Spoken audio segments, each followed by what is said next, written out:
All right, hey everybody, welcome back to the channel.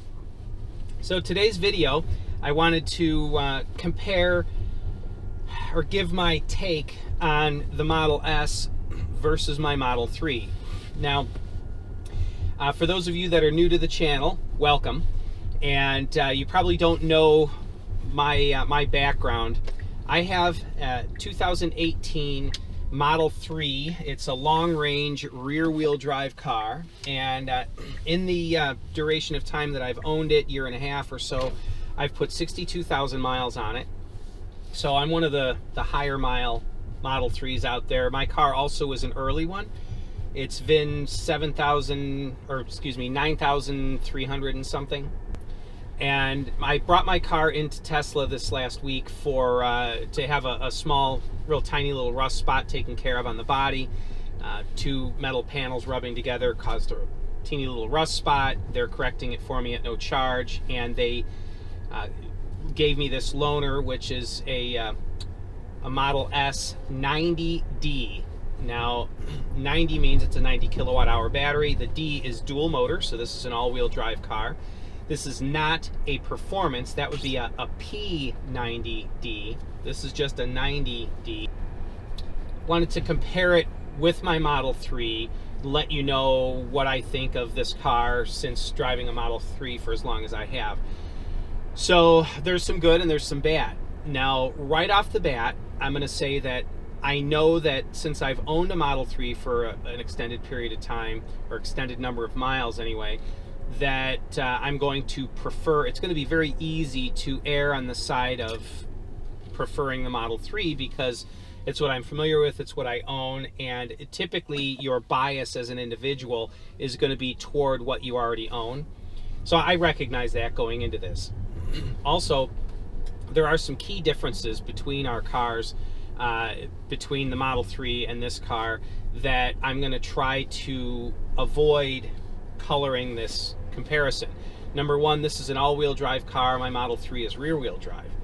But I want to compare Model S to Model 3, not two-wheel drive to all-wheel drive. You can get either car. You can get both the Model S and the Model 3 over the years in all-wheel drive or rear-wheel drive.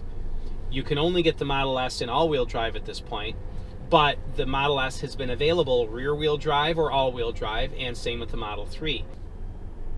So I want to restrict my comments to just the difference between the Model S in its essence and the Model 3 in its essence, not two-wheel drive versus four-wheel drive. So that being said, I guess I'll bounce back and forth between things I like and things I don't like. So right off the bat, something that I like better about the Model S, it's a more luxurious car. It is more comfortable. It drives more smoothly.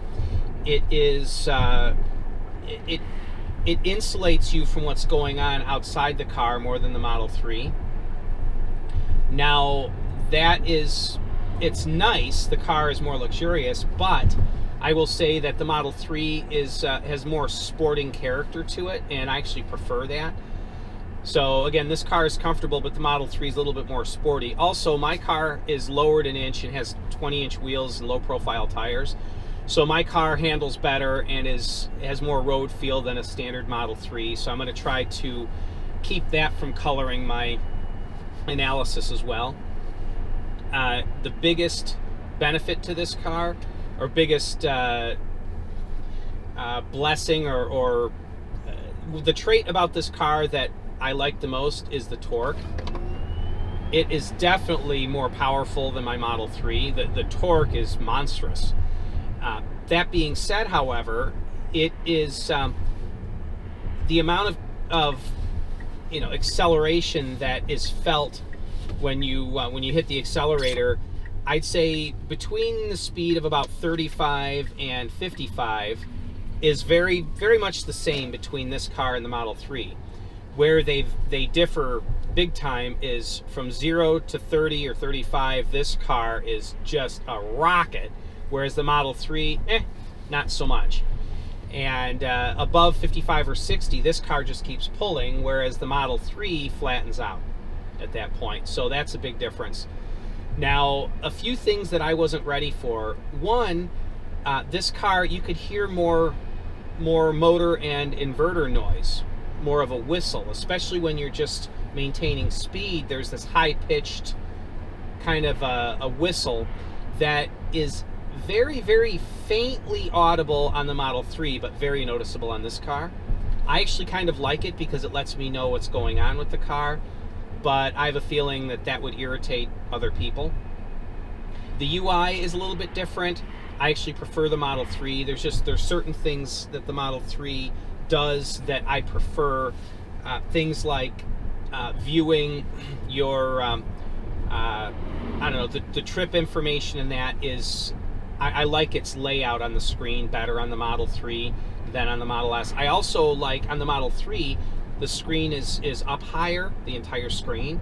Now, I know, those of you that know me know that I've lowered my screen, but I'm talking 1.5 inches.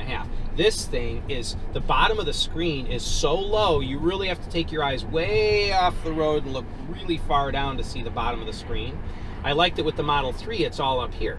So even if you're at the bottom of the screen, even with a lowered screen, you're still 6 inches higher than the bottom of this screen. So I prefer that on the Model 3.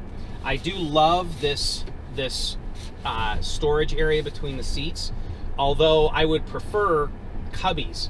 This car has no cup holders or compartments at all in the doors. I really dislike that. I prefer the Model 3 in that regard. All the little compartments and cubby holes and cup holders. The Model 3 is much more like a normal car in that way. A couple other things that may seem strange, I've never heard anyone compare. The height of the sill. When you open the door to get out of this car, it's easy to catch your foot on the sill. I've never caught my foot and fallen out or anything, but definitely your shoes clunk on the sill getting in and out of this car. The Model 3 sills are far lower. The size of this car and the weight is very apparent. Now, I don't know that that's a bad thing necessarily, but you really notice it.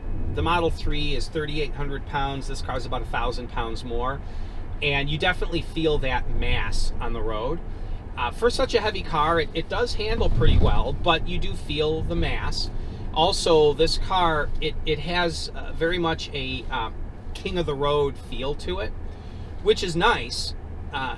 But the downside to that is that you're definitely aware of how much real estate you're hauling around with you all the time. And for me anyway, one of the main points to an electric vehicle is efficiency. And that size and girth leads to poor efficiency. So this car is far less efficient than my Model 3. And if you're getting on it all the time or using the heat, wow, is it bad. So this car has more mass to it, so there's more thermal mass that has to change temperature if you turn the heat on. The cabin size is larger. It's being a hatch, it's at least with the tonneau cover off at the rear, it's open to the rear trunk, so it's harder for the heat to warm the cabin of this car. So if you're getting on the throttle a lot and if you're using the heat, oh my goodness, wow, there's a monumental efficiency difference between this car and the Model 3. Now, if you don't use the heat, and most of the day, for me, I haven't been using the heat.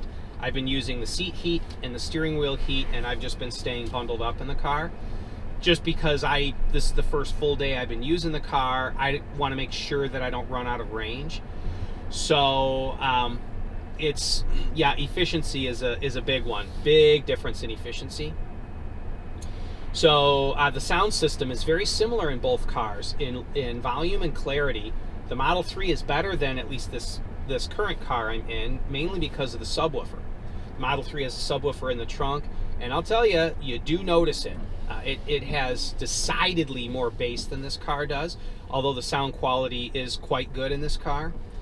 I'd say that I prefer the phone app, just approaching the car with my phone rather than the key fob in my pocket. I prefer. I will say this though, it's nice to be able to leave my phone in the Model S and just have a small key fob in my pocket. That is one benefit to that. I have a large format Samsung Note phone, and it's big in my pocket. So if it weren't a relatively new phone, I'd just get a smaller phone. But so let's see what else. The door design, it's comfortable for the elbow. The switches are in a good location. I really don't like the handles, but that's more of a preference thing than anything else. I do like the Alcantara throughout the dash and headliner on the car. That is very nice. I don't like this faux wood. My wife got in the car and said, I feel like I'm in a car from the 70s with fake wood. So if I were to choose a Model S, I would get the, to purchase, I would get the carbon fiber trim. Let's see here. What else? The thumb wheels. I really do prefer the way the Model 3 works. Now, a lot of that may just be familiarity. I'm so familiar with the Model 3 thumb wheels, but I've put a couple hundred miles on this car now, and I've gotten comfortable with using them. But again, I prefer just the separate thumb wheels on the Model 3. Though this steering wheel is more stylized than the Model 3, I like the feel of the Model 3 steering wheel better. Also, this car, speaking of feel, the steering feel is very numb, and the brake feel, there is no brake pedal feel. It feels like, I don't know, brake by wire or something. The brakes have zero feel through the pedal at all. So that's a big difference. This has an opening sunroof. I would prefer that over the non-opening glass roof that the Model 3 has. This car has a hatch, which is very nice. Although, I will say this, for how large a car this is probably my biggest gripe about this car. For how large a car this is, there really isn't as much space in it as you might think. So it's almost as though Tesla thought, well, we're making a large sedan. It's just by virtue of the body size, it's going to be a big car. It's going to have a lot of space. So it almost appears as though they made zero effort to really give the car additional room. And what I mean by that is the interior capacity of the Model 3 is almost identical to this car. I mean, the interior of a Model S is only a little bit bigger. If you sit in the back seat and you reach from door to door, I can lean over and touch the door very easily. I can reach over and touch the camera if I want to without getting out of my seat, same as the Model 3. Even though this car is a hatchback, which I prefer, honestly, there's almost the identical amount of space in the luggage area of this car as there is in my Model 3. Have I measured it? No, but I carry I have certain equipment that I use for business, and that equipment and parts and equipment completely fills my Model 3 trunk. In this car, I have the tonneau cover off, and that's so that I can stack stuff deeper. I can only carry a little bit more. The trunk is almost full in this car, the cargo area. And that same amount of parts and equipment fits in the trunk of my Model 3 without a problem. So there really isn't much difference. I would say 15% more space, 10 or 15% more luggage space in the car. Oh, the frunk. Same thing with the frunk. As a dual motor car, the frunk in this car is almost identical in size to my Model 3. I have 4 fabric bags with parts in them that I put in the frunk of the Model 3, and they fit identically in this car versus the Model 3. Now, I will say that I do know that the rear-wheel drive Model S has a very large frunk, so there is a difference there. But so those are the kind of the primary differences. This car, I can't use the app to preheat the car, so that's a bummer, but that's only because I don't own the car. If my account was attached to this car, I could use my app to preheat it. Autopilot. Now, a comment was mentioned in the previous video about not sure if this car has AP1 or AP2 hardware. I don't know either, but I can tell you the Autopilot in my Model 3 works better. I have enhanced Autopilot.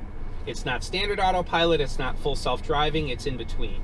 Enhanced Autopilot was sold at the beginning of the Model 3 program, and then they discontinued it and made the majority of the advanced or enhanced Autopilot features only available with full self-driving. So, but the Model 3, the primary difference in the way the autopilot works between the two, I would call it lane tracking.